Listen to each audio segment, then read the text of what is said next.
सुरम्य शिखर की तलहटी में स्थित एक छोटे से गांव के पास घने जंगल के बीच एक साधु अपनी तपस्या में लीन था। साधु का नाम स्वामी शरणानंद था। उसने सांसारिक जीवन के मोह माया को त्याग कर अध्यात्म की राह चुनी थी। उसकी सादगी और ज्ञान के कारण गांव वाले उसे बहुत सम्मान देते थे। इसी गांव में एक विधवा महिला रहती थी जिसकी उम्र लगभग 25 वर्ष थी। उसका नाम निर्मला था। निर्मला सुंदर लेकिन साधारण जीवन जीने वाली महिला थी। पति के निधन के बाद उसने गांव के बच्चों को पढ़ाने और दूसरों की मदद करने में खुद को व्यस्त कर लिया था। हालांकि उसके मन के किसी कोने में अकेलेपन का दर्द छिपा हुआ था। एक दिन निर्मला को अपनी गाय के लिए जड़ी बूटी लाने जंगल जाना पड़ा। वह जंगल में गहरी जगह पर पहुंची जहां उसकी मुलाकात स्वामी शरणानंद से हुई। वह उनकी सादगी और आंखों में झलकती शांति से प्रभावित हुई। उसने उन्हें प्रणाम किया और उनसे मार्गदर्शन की याचना की। शरणानंद ने निर्मला को कुछ ध्यान विधियां सिखाई और कहा, अकेलापन केवल मन की एक अवस्था है। जब मन शांत होता है तो सारा ब्रह्मांड आपका साथी बन जाता है। समय बीतता गया। निर्मला अक्सर स्वामी जी से मार्गदर्शन लेने आने लगी। दोनों के बीच एक अद्भुत समझ बन गई। धीरे धीरे निर्मला का झुकाव स्वामी जी की ओर बढ़ने लगा। वह उनकी गहराई और करुणा में अपनी खुशी खोजने लगी। स्वामी शरणानंद, जो सांसारिक संबंधों से दूर रहने का प्रण ले चुके थे, ने भी निर्मला के स्नेह को महसूस किया। उनकी आंखों में एक अनकहा भाव उभरता था, लेकिन उनके भीतर एक बड़ा द्वंद्व चल रहा था। निर्मला की स्वामी शरणानंद के प्रति श्रद्धा अब धीरे धीरे एक गहरे भाव में बदल रही थी। वह उनकी हर बात को ध्यान से सुनती और उनका अनुसरण करती। स्वामी शरणानंद को भी निर्मला की सरलता और समर्पण ने कहीं ना कहीं प्रभावित किया था, लेकिन वह इस भाव को अपने भीतर दबाए हुए थे। एक दिन जब निर्मला जंगल में स्वामी जी से मिलने पहुंची तो उसने हिम्मत करके पूछा, स्वामी जी, क्या त्याग का अर्थ हमेशा अकेले रहना है? क्या प्रेम भी त्याग का एक रूप नहीं हो सकता? स्वामी शरणानंद कुछ क्षण चुप रहे। उनके भीतर यह सवाल गूंजने लगा। उन्होंने कहा, प्रेम और त्याग एक ही सिक्के के दो पहलू हैं। सच्चा प्रेम वही है जिसमें त्याग हो, लेकिन मेरे लिए इस जीवन का उद्देश्य भिन्न है। मैंने संसार की इच्छाओं को पीछे छोड़कर आत्मा की शांति का मार्ग चुना है। निर्मला ने हल्के से मुस्कुराते हुए कहा, शांति का मार्ग कभी कभी किसी के साथ चलने से भी मिल सकता है। अकेलेपन और तप में अंतर होता है। स्वामी जी, यह शब्द स्वामी शरणानंद के भीतर गहरे उतर गए।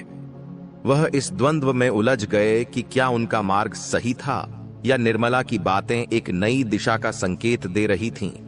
कुछ दिनों बाद गांव में अचानक एक बड़ा संकट आ गया।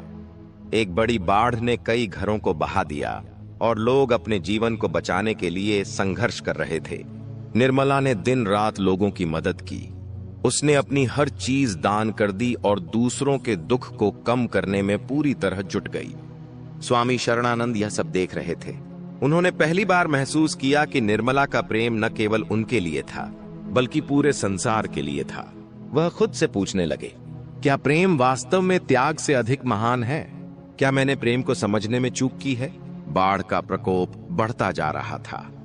गांव में भोजन, पानी और दवाओं की भारी कमी हो गई थी।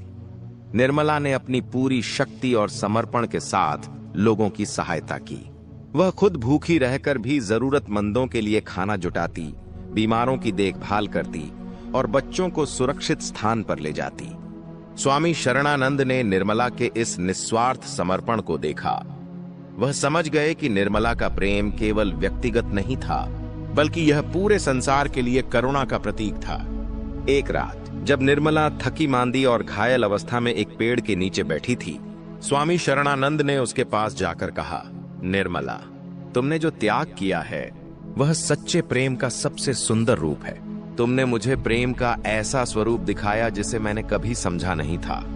निर्मला ने थकी आंखों से स्वामी जी की ओर देखा और धीरे से कहा, स्वामी जी, प्रेम में त्याग का महत्व होता है, लेकिन अगर प्रेम किसी को शक्ति और दिशा दे तो यह स्वयं तपस्या बन जाता है। स्वामी शरणानंद का हृदय इस क्षण में द्वंद्व और शांति के बीच डोलने लगा।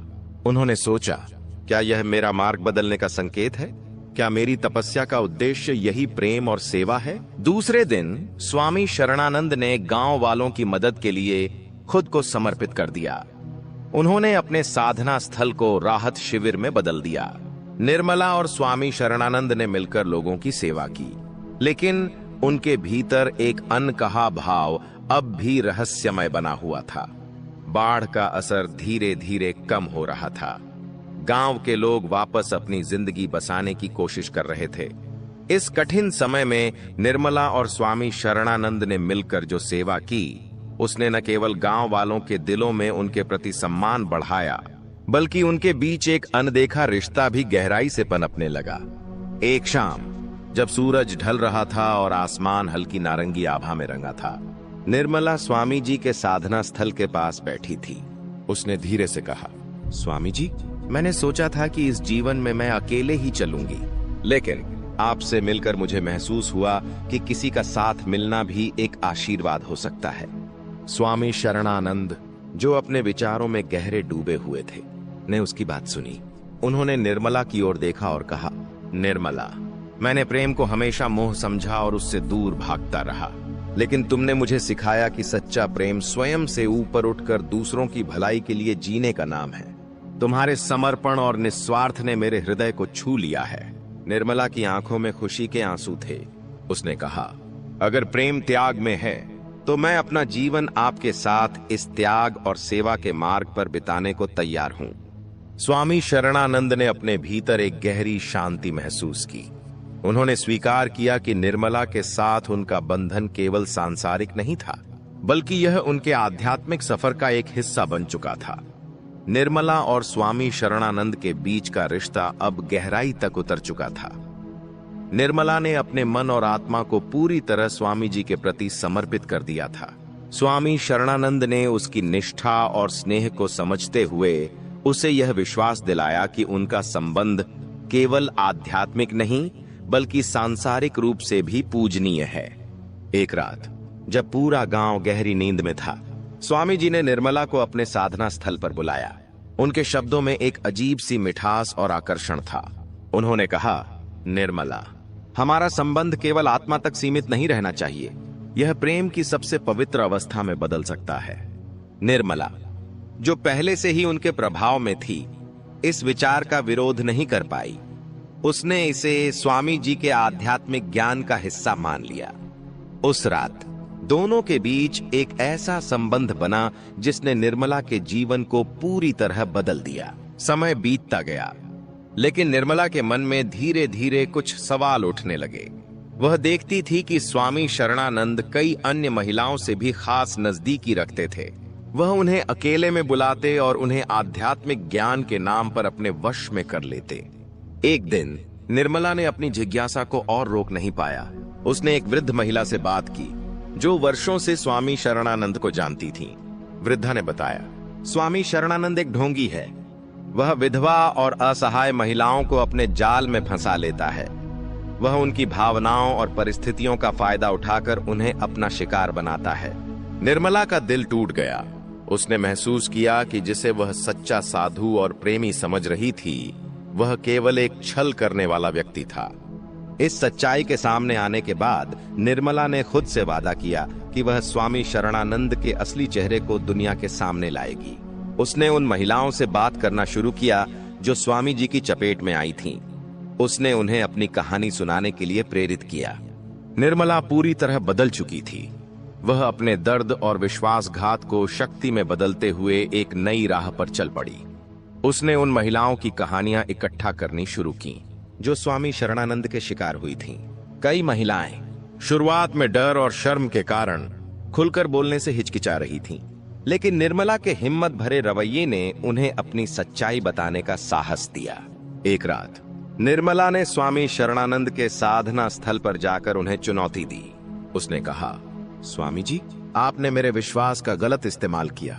आपने न केवल मुझे बल्कि कई मासूम महिलाओं को अपने जाल में फंसाया। अब यह सब खत्म होगा। स्वामी शरणानंद थोड़ी देर तक चुप रहे, फिर अपने पुराने अंदाज में मुस्कुराकर बोले, निर्मला, तुम भी उन्हीं महिलाओं में से एक हो जिन्होंने अपनी इच्छाओं को मेरी ओर थोप दिया। मैं केवल एक साधु हूं जो सबकी मदद करने की कोशिश करता हूं। लेकिन इस बार निर्मला उनके जाल में नहीं फंसी। उसने दृढ़ता से कहा, यह आपकी आखिरी चाल है स्वामी जी। मैं अब आपकी सच्चाई को हर किसी के सामने उजागर करूंगी। निर्मला ने गांव के मुखिया और कुछ भरोसेमंद लोगों के सामने सारी सच्चाई रखी। उसने उन महिलाओं को भी लाने की कोशिश की जो स्वामी जी की चालबाजी का शिकार हुई थीं। धीरे धीरे पूरा गांव उनकी सच्चाई जानने लगा, लेकिन स्वामी शरणानंद इतनी आसानी से हार मानने वाले नहीं थे। उन्होंने अपने प्रभाव और चालाकी का इस्तेमाल करते हुए यह साबित करने की कोशिश की कि निर्मला झूठ बोल रही है। गांव के कुछ लोग अब भी उनकी तरफ थे, जबकि कुछ निर्मला का समर्थन कर रहे थे। अब यह लड़ाई केवल निर्मला और स्वामी शरणानंद के बीच की नहीं थी, यह न्याय और अधर्म के बीच का संघर्ष बन चुकी थी। निर्मला ने निर्णय लिया कि वह इस लड़ाई को अंत तक लड़ेगी, चाहे कुछ भी हो।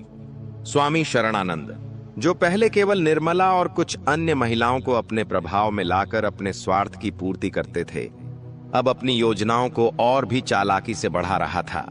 उसने धीरे धीरे गांव की सभी महिलाओं को अपने जाल में फंसाना शुरू किया। हर महिला की स्थिति और भावना को समझकर स्वामी जी ने उन्हें अपनी आध्यात्मिक शिक्षा और आध्यात्मिक समृद्धि का झांसा देना शुरू किया। कुछ महिलाएं जो अकेली थीं या जिन्होंने दुख झेले थे, स्वामी शरणानंद की बातों में आकर उसके करीब आईं। वह उन्हें अपने ज्ञान से जोड़ने के लिए एक तरह से आध्यात्मिक वचन देता और फिर धीरे धीरे उनके आत्मविश्वास को तोड़ता। स्वामी शरणानंद का तरीका बहुत निपुण था। वह कभी भी अपने इरादों को स्पष्ट रूप से नहीं दिखाता था। वह गांव की महिलाओं को यह विश्वास दिलाता था कि वह उन्हें आध्यात्मिकता के उच्चतम स्तर पर ले जा सकता है। अब अधिकांश महिलाएं उसकी शरण में आ चुकी थीं। वह उन्हें अपनी इच्छाओं का पालन कराने और अपनी परतों में फंसाने के लिए लगातार नए तरीके अपनाता था। निर्मला, जो पहले स्वामी शरणानंद के खिलाफ खड़ी थी, अब खुद को अकेला महसूस कर रही थी। उसने देखा कि गांव की अधिकांश महिलाएं स्वामी जी की बातों में आ चुकी थीं। वह जानती थीं कि उसे जल्द ही कुछ करना होगा, क्योंकि अगर स्वामी जी का जाल पूरी तरह फैल गया तो फिर न उसे और न ही किसी और को बचाना संभव होगा। एक दिन निर्मला ने एक योजना बनाई। उसने उन कुछ महिलाओं को इकट्ठा किया जो स्वामी शरणानंद के वास्तविक उद्देश्य को समझने लगी थीं। निर्मला ने उन्हें यह समझाया कि स्वामी जी का असली उद्देश्य केवल उन्हें अपने स्वार्थ के लिए फंसाना है। निर्मला ने महिलाओं को सचेत किया कि अगर वे एकजुट होकर स्वामी जी के खिलाफ खड़ी हों तो वे उसे उसके जाल से बाहर ला सकती हैं। लेकिन स्वामी शरणानंद का प्रभाव अब इतना गहरा हो चुका था कि कुछ महिलाएं निर्मला के खिलाफ हो गईं और उसे झूठा साबित करने की कोशिश करने लगीं। स्वामी जी ने निर्मला को पागल और भ्रमित करार दिया। उन्होंने अपने प्रभाव का पूरा इस्तेमाल करते हुए उन महिलाओं को भी अपने पक्ष में कर लिया। स्वामी शरणानंद की चालाकियां अब और भी गहरी हो गई थीं। वह धीरे धीरे हर एक महिला को अपने जाल में फंसाता और उनका विश्वास जीत लेता। हर महिला को वह अलग अलग तरीके से अपनी आकर्षक बातों और आध्यात्मिक ज्ञान के नाम पर अपने पास लाता। वह प्रत्येक महिला को यह एहसास दिलाता कि वह केवल उसका ध्यान रखने के लिए ऐसा कर रहा है और यह सब एक उच्च उद्देश्य के लिए है। स्वामी जी उन्हें विश्वास दिलाते कि यह शारीरिक संबंध केवल एक आध्यात्मिक प्रक्रिया का हिस्सा है और उनकी आत्मा की उन्नति के लिए यह आवश्यक है। हालांकि स्वामी शरणानंद का तरीका बहुत ही गुप्त था। महिलाओं को एक दूसरे से कभी इस बारे में बात करने की हिम्मत नहीं हुई।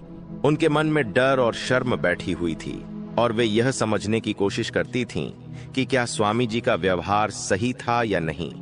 वे यह भी सोचने लगीं कि कहीं उनका व्यक्तिगत अनुभव किसी और के अनुभव से अलग तो नहीं है। लेकिन कोई भी महिला अपनी कहानी को दूसरी से साझा नहीं करती थी।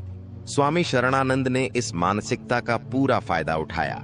उसने जानबूझकर महिलाओं को एक दूसरे से दूर रखने की कोशिश की ताकि वे कभी एक दूसरे को सच्चाई न बता सकें। वह हर महिला को विशेष महसूस कराता और यह विश्वास दिलाता कि वह केवल उसके लिए है।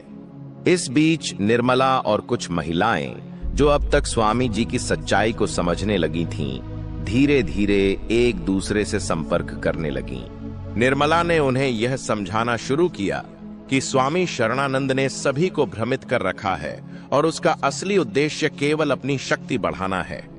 लेकिन स्वामी शरणानंद, जो अपनी योजनाओं में बेहद निपुण था, जल्द ही यह समझ गया कि कुछ महिलाएं उसके खिलाफ साजिश कर रही हैं। उसने उन्हें डराने और धमकाने की कोशिश की ताकि वे निर्मला के साथ मिलकर उसकी सच्चाई को उजागर न कर सकें। अब निर्मला ने ठान लिया था कि वह स्वामी शरणानंद की सच्चाई को सबके सामने लाएगी। धीरे धीरे गांव की औरतें भी स्वामी जी की असलियत को समझने लगी थीं। एक दिन कुछ महिलाओं ने एक दूसरे से अपनी सच्चाई साझा की। वे जान गईं कि स्वामी जी ने सभी के साथ समान तरीके से व्यवहार किया है और उनके विश्वास का गलत इस्तेमाल किया है।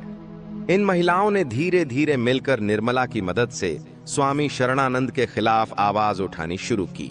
उन्होंने अपनी परेशानियों और डर को एक साथ साझा किया और यह महसूस किया कि उनके भीतर एक शक्ति है जो स्वामी जी के खिलाफ खड़ा होने में उनकी मदद कर सकती है। स्वामी शरणानंद, जो अब तक अपने प्रभाव और चालाकी से सभी को नियंत्रित कर चुका था, अब अचानक खुद को गिरता हुआ महसूस करने लगा। वह देख रहा था कि महिलाएं एक साथ आ रही हैं और उसकी असलियत का खुलासा करने के लिए तैयार हैं। यह सब उसे पूरी तरह से चौंका गया और वह घबरा गया। स्वामी शरणानंद ने अपनी चालाकियों को और बढ़ाने की कोशिश की, लेकिन अब महिलाएं उसे अच्छी तरह समझने लगी थीं। उन्होंने मिलकर गांव के प्रमुख और अन्य प्रभावशाली व्यक्तियों से संपर्क किया और स्वामी जी की सच्चाई का खुलासा किया। गांव में तहलका मच गया। स्वामी शरणानंद को अब जवाब देना पड़ा। गांव के लोग, जो पहले उसे एक आदर्श और सच्चे साधु के रूप में मानते थे, अब उसके खिलाफ खड़े हो गए थे। निर्मला ने इस लड़ाई में महिलाओं का मार्गदर्शन किया। सभी महिलाओं ने एकजुट होकर स्वामी जी के कृत्यों की सच्चाई को गांव के प्रमुखों और पंचायत के सामने रखा। स्वामी शरणानंद ने अपनी स्थिति को बचाने के लिए पुरानी चालाकियां अपनाने की कोशिश की। वह दावा करने लगा कि वह एक योगी है और उसका उद्देश्य केवल आध्यात्मिक उन्नति है। लेकिन अब उसकी बातें किसी पर भी प्रभाव नहीं डाल रही थीं। गांव के प्रमुख और अन्य लोग, जो पहले स्वामी शरणानंद की ओर झुके हुए थे, अब उसे दोषी मानने लगे। कई महिलाएं, जिन्होंने पहले उसकी बातों में आकर उसकी गलतियों को नजरअंदाज किया था, अब उसके खिलाफ खड़ी हो गईं। उन्होंने स्वीकार किया कि स्वामी शरणानंद ने उनके साथ गलत किया था। स्वामी शरणानंद का प्रभाव अब पूरी तरह टूट चुका था। उसकी सच्चाई सामने आने के बाद न केवल गांव के लोग, बल्कि दूर दराज के इलाकों से भी लोग उसकी असलियत को जानने के लिए आए। महिलाओं ने अपने अनुभवों और गवाहियों के आधार पर स्वामी शरणानंद के खिलाफ कानूनी कार्रवाई की मांग की। निर्मला और अन्य महिलाओं ने मिलकर यह सुनिश्चित किया कि भविष्य में कोई भी महिला इस तरह के शोषण का शिकार न हो। गांव में धीरे धीरे बदलाव आने लगा। महिलाओं को अब अपनी आवाज उठाने का साहस मिला और वे अपनी स्थिति को बेहतर बनाने के लिए एकजुट हो रही थीं। स्वामी शरणानंद की सत्ता अब पूरी तरह खत्म हो चुकी थी और गांव में शांति और न्याय का नया दौर शुरू हुआ। स्वामी शरणानंद, जो अब पूरी तरह बेनकाब हो चुका था, ने महसूस किया कि अब उसके पास कोई रास्ता नहीं बचा। गांव में उसकी सच्चाई सामने आ चुकी थी और उसकी हालत बेहद खराब हो गई थी। उसने खुद को घिरा हुआ महसूस किया और तय किया कि उसे यह जगह छोड़नी होगी। रात के अंधेरे में बिना किसी को बताए वह गांव से भाग खड़ा हुआ। स्वामी शरणानंद अब एक नए ठिकाने की तलाश में था। उसकी नजर एक बड़े और समृद्ध राज्य पर पड़ी। उस राज्य के राजा का नाम राजा चंद्रसेन था और उसकी दरबार में बहुत सम्मान था। राजा चंद्रसेन के राज्य में बड़ी संख्या में लोग रहते थे। स्वामी शरणानंद ने सोचा कि यहाँ उसे फिर से अपनी पहचान बनाने का मौका मिल सकता है। राजा चंद्रसेन के राज्य में पहुंचने पर स्वामी शरणानंद ने अपनी पहचान बदल ली। उसने खुद को एक महान योगी के रूप में प्रस्तुत किया और दावा किया कि वह एक पवित्र संत है जो अपनी साधना के लिए आया है। उसकी चालाकी के कारण राजा चंद्रसेन और उसके दरबार के लोग उसे तुरंत सम्मान देने लगे। स्वामी शरणानंद ने राजा से मिलकर उसे अपने प्रभाव में लाने की योजना बनाई। वह राजा को यह बताने लगा कि वह उसकी मदद कर सकता है और राज्य में सुख शांति स्थापित करने के लिए अपनी आध्यात्मिक शक्तियों का इस्तेमाल करेगा। राजा चंद्रसेन, जो एक अच्छे शासक थे लेकिन अपने राज्य की समस्याओं को लेकर थोड़े चिंतित थे, स्वामी शरणानंद की बातों में आ गए। स्वामी शरणानंद ने धीरे धीरे अपने प्रभाव को बढ़ाना शुरू किया और राजा की नजरों में खुद को एक गुरु के रूप में स्थापित करने लगा। लेकिन स्वामी शरणानंद की सच्चाई अब भी खत्म नहीं हुई थी। उसके बारे में लोग धीरे धीरे सुनने लगे थे। राजा चंद्रसेन के राज्य में भी कुछ ऐसे लोग थे जो स्वामी शरणानंद की वास्तविकता को जानते थे। वे उसे लेकर सावधान रहने की चेतावनी देने लगे थे, लेकिन स्वामी शरणानंद ने अपनी चालाकियों से उनकी आवाज को दबा दिया। राजा चंद्रसेन और रानी के बीच एक अजीब सी दूरी थी। राजा चंद्रसेन जो एक ईमानदार और न्यायप्रिय शासक था, रानी ने महसूस किया कि वह अपने पति के दिल और ध्यान को पूरी तरह से नहीं पा रही थी। राजा का अधिकांश समय राज्य के मामलों में बीत जाता था और रानी की कई इच्छाएं अनसुनी रह जाती थीं, जो पहले बहुत प्यार और समर्पण के साथ अपने पति के पास आई थी। अब यह महसूस करने लगी थी कि उसकी स्थिति दरबार में कम होती जा रही थी। रानी ने सोचा कि अगर वह राजा का ध्यान अपनी ओर खींचे तो राज्य के मामलों में भी उसका प्रभाव बढ़ सकता है। रानी ने यह महसूस किया कि केवल पारंपरिक तरीकों से काम नहीं चलेगा और उसे कुछ ऐसा करना होगा जो राजा को उसकी ओर आकर्षित करे। यह सोचकर रानी ने स्वामी शरणानंद से मिलने का निर्णय लिया। स्वामी शरणानंद, जो पहले ही राजा चंद्रसेन के दरबार में अपनी पैठ बना चुका था, ने रानी से मुलाकात की। उसने खुद को एक सिद्ध और महान योगी के रूप में प्रस्तुत किया और कहा, आपका दुख मैं समझता हूं। यह राज्य और इसकी शांति केवल तभी आएगी जब आप अपनी शक्ति का सही उपयोग करें। आप अपने पति के दिल में पूरी तरह से जगह बना सकती हैं। रानी ने स्वामी से अपने दिल की बात कही। राजा की व्यस्तता और उसकी राजनैतिक जिम्मेदारियों ने मुझे अकेला कर दिया है। मैं चाहती हूं कि वह मेरी तरफ ध्यान दे और हमारी शादी में सामंजस्य स्थापित हो। स्वामी शरणानंद ने रानी को यह सलाह दी कि वह अपनी इच्छाओं और भावनाओं को एक नए तरीके से प्रस्तुत करें, लेकिन उसने साथ ही यह भी कहा कि उसकी मदद से यह संभव हो सकता है। स्वामी शरणानंद ने रानी को यह विश्वास दिलाया कि वह उसे राजा के दिल में अपनी जगह बनाने में मदद करेगा और इसके लिए वह अपनी आध्यात्मिक शक्ति का इस्तेमाल करेगा। रानी ने स्वामी की बातों को सुना और तय किया कि वह स्वामी से मदद लेगी ताकि वह अपने पति के दिल में अपनी जगह बना सके। लेकिन रानी को यह नहीं पता था कि स्वामी शरणानंद अपनी चालों से न केवल उसे बल्कि राजा को भी अपनी ओर आकर्षित करने की योजना बना रहा था। स्वामी शरणानंद ने रानी की कमजोरियों और इच्छाओं को अच्छी तरह समझ लिया था। उसने देखा कि रानी के दिल में गहरी तन्हाई और प्रेम की कमी है, जिसे वह पूरा करना चाहती थी। रानी की यह भावना स्वामी के लिए एक अवसर बन गई थी। स्वामी शरणानंद अपनी चालाकी से रानी को और भी अपनी ओर आकर्षित करने लगा।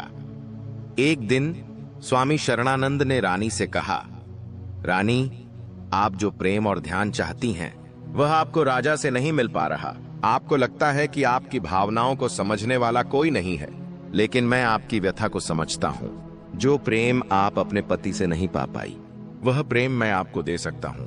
मैं आपका समर्थन करूंगा और आपके सभी दुखों का इलाज करूंगा। रानी ने उसकी बातों को ध्यान से सुना और उसके मन में एक हलचल मच गई। स्वामी शरणानंद ने उसे यह विश्वास दिलाया कि वह उसे न केवल राजा के मुकाबले अधिक प्रेम और सम्मान दे सकता है, बल्कि उसे अपना आत्मिक और मानसिक संतुलन भी पुनः प्राप्त करने में मदद करेगा। स्वामी की बातों में ऐसा कुछ था जो रानी को आकर्षित करता था। धीरे धीरे रानी ने स्वामी शरणानंद को अपनी आत्मिक उलझनों को सुलझाने के लिए सहारा मान लिया। स्वामी शरणानंद ने रानी को यह समझाया कि राजा के प्यार के लिए उसे कुछ ज्यादा करने की जरूरत नहीं है। वह खुद ही एक शक्तिशाली महिला बन सकती है और उसके जीवन में वही प्रेम होगा जिसे वह ढूंढ रही थी। स्वामी ने यह भी दावा किया कि यह प्रेम एक आध्यात्मिक प्रक्रिया का हिस्सा है और उसे इसका पालन करना चाहिए। रानी, जो अब पूरी तरह से स्वामी की बातों में उलझ चुकी थी, धीरे धीरे उसकी गिरफ्त में आ गई। स्वामी ने उसे यह एहसास दिलाया कि राजा के पास समय नहीं है, लेकिन वह हमेशा उसकी मदद करने के लिए मौजूद रहेगा। इस तरह से स्वामी शरणानंद ने रानी को अपनी तरफ खींच लिया और दोनों के बीच एक नया संबंध बन गया। राजा चंद्रसेन, जो अपनी पत्नी रानी के बदलते व्यवहार और स्वामी शरणानंद के प्रभाव को लेकर पहले ही कुछ संकोच में थे। राजा चंद्रसेन अब पूरी तरह से जाग चुका था। वह यह महसूस करने लगा था कि रानी और स्वामी शरणानंद के बीच कुछ गड़बड़ हो सकता है। रानी और स्वामी शरणानंद के बीच बढ़ते रिश्ते को देखकर राजा के मन में शंका उत्पन्न हुई। उसने तय किया कि वह इस मामले का पूरी तरह से पता लगाएगा। एक रात जब रानी और स्वामी शरणानंद अचानक महल से गायब हो गए, राजा ने अपनी खुफिया जानकारी जुटाने शुरू की। उसे पता चला कि रानी और स्वामी शरणानंद दोनों जंगल की ओर भाग गए थे। यह सुनकर राजा को गहरा झटका लगा। उसे यकीन नहीं हो रहा था कि उसकी पत्नी थी, जिसे वह पूरी तरह से विश्वास करता था, ने उसे धोखा दिया था। राजा चंद्रसेन, जो अब बहुत गुस्से में था, जंगल की ओर निकल पड़ा। उसके साथ कुछ निष्ठावान सैनिक भी थे। राजा चंद्रसेन स्वामी और रानी के पीछे चलता गया। रास्ते में उसने कई सवाल किए, लेकिन उसके मन में सबसे बड़ा सवाल यही था, क्या रानी सचमुच स्वामी शरणानंद के प्रभाव में आ गई थी, या फिर उसने जानबूझकर इस रास्ते का चुनाव किया था। जंगल में पहुंचने के बाद राजा चंद्रसेन ने अपनी पत्नी और स्वामी शरणानंद को देखा। वे दोनों एक जगह बैठे थे और रानी के चेहरे पर एक अजीब सा आत्मविश्वास था, जो पहले कभी नहीं था। स्वामी शरणानंद, जो अब राजा को देख चुका था, ने खुद को पूरी तरह से नियंत्रित किया और कहा, राजा चंद्रसेन, आप हमसे बहुत दूर हैं। यह यात्रा, यह आध्यात्मिक मार्ग आपके लिए नहीं है। आपकी पत्नी ने समझ लिया है कि उसका असली मार्ग क्या है। राजा ने गुस्से में आकर कहा, तुम्हारी सारी बातें अब साफ हो गई हैं स्वामी। तुम्हारा असली चेहरा सामने आ चुका है। तुम केवल अपनी शक्ति बढ़ाने के लिए लोगों का शोषण करते हो। और मेरी पत्नी रानी, क्या तुमने सच में सोचा था कि मैं यह नहीं देख पाऊंगा? राजा चंद्रसेन की ये बातें सुनकर रानी, जो अब भी स्वामी शरणानंद के प्रभाव में थी, चुप रही। स्वामी शरणानंद ने रानी के पास जाकर उसे यह समझाने की कोशिश की कि राजा की सोच बहुत संकीर्ण है और वह उसे कभी भी समझ नहीं पाएगा। लेकिन राजा चंद्रसेन अब पूरी तरह से समझ चुका था कि यह सब एक धोखा था। उसने स्वामी शरणानंद को चुनौती दी और दोनों के बीच तीव्र बहस हुई। अंततः राजा चंद्रसेन ने स्वामी शरणानंद को अपनी शक्ति और बुद्धिमत्ता से परास्त किया और उसे जंगल से बाहर कर दिया। रानी, जो अब पूरी तरह से भ्रमित और लज्जित महसूस कर रही थी, रानी राजा के पास आई और उससे माफी मांगी। राजा ने उसे माफ किया, लेकिन उसे यह समझाया कि विश्वास और प्यार बहुत महत्वपूर्ण होते हैं। रानी अब अपनी गलती का एहसास कर चुकी थी। यह घटना राजा और रानी के रिश्ते में एक बड़ा मोड़ लेकर आई। दोनों ने मिलकर अपने राजमहल में एक नई शुरुआत की। स्वामी शरणानंद के खिलाफ सख्त कदम उठाए गए और उसकी सच्चाई को सबके सामने लाया गया। दोस्तों, मुझे उम्मीद है कि इस कहानी से आपको कुछ सीखने को मिला होगा। अगर वीडियो अच्छी लगी हो तो वीडियो को लाइक और कमेंट में जय माता दी अवश्य लिखें। हम आपसे मिलते हैं किसी और नई वीडियो में। तब तक के लिए अपना ख्याल रखना। जय माता दी।